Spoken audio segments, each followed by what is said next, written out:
A few years ago, when he was governor of California, Arnold Schwarzenegger referred to some of his political foes as girly men. I don't know if he'd get away with that today, but he was making a point. Actually, we have seen a rise of homosexuality, transgenderism, gay marriage in the culture, and I believe the church is the head and not the tail. And part of the reason it's rising in the culture is because we've had a feminization of the church, of Jesus, of even John the Baptist. And John the Baptist was referred to by Jesus in Matthew 11 when he asked his disciples, "What did you go out in the wilderness to see? A reed shaken by the wind? Someone dressed in soft clothing?" Now, the word soft in Greek means effeminate. A couple hundred years ago, Albert Barnes, the Bible commentator, said that this kind of clothing here denoted was the light, thin clothing worn by effeminate persons. Christ is asking them whether they were attracted by anything like that. But he says John was a man of a different stamp.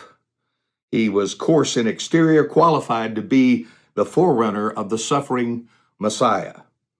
When the church allows this spirit to come into the church, we lose the warrior spirit. We lose this whole idea of biblical masculinity. Tristan Emanuel, a Canadian, wrote, "Ironically, with the death of genuine masculinity, an increasing number of young men are seeking to reclaim their manhood in homosexuality." StandingForFreedom.com website says that when the battle about gay marriage began, Christians were told that gays only wanted equality and the right to marry the person they love in the same way heterosexual couples do. Of course, their agenda did not stop there. As a militant LGBT lobby has marched on, quickly conquering corporate America and fighting intently for the hearts and the minds of America's youth.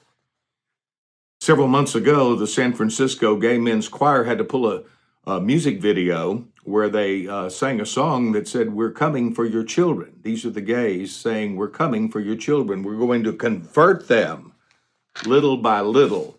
Of course, they had to pull that down. We're seeing this everywhere. Even the popular Disney Junior Muppet baby, Gonzo, has now just appeared in a dress and announces that he has a new name, Gonzorella.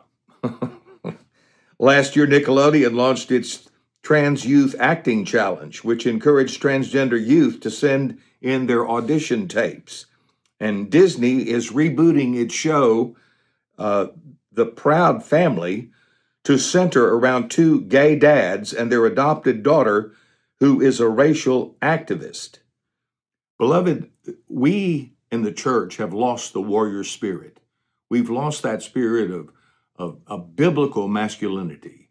It's not homophobic to recognize a problem in the culture and to realize that the church has to get a handle on it within the church.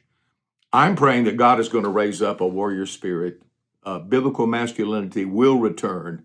We'll see some men and women rise up that have some backbone and be willing to take on the cultural issues of the day. And that's my prayer, and that's where my faith is. Won't you agree with me on that one?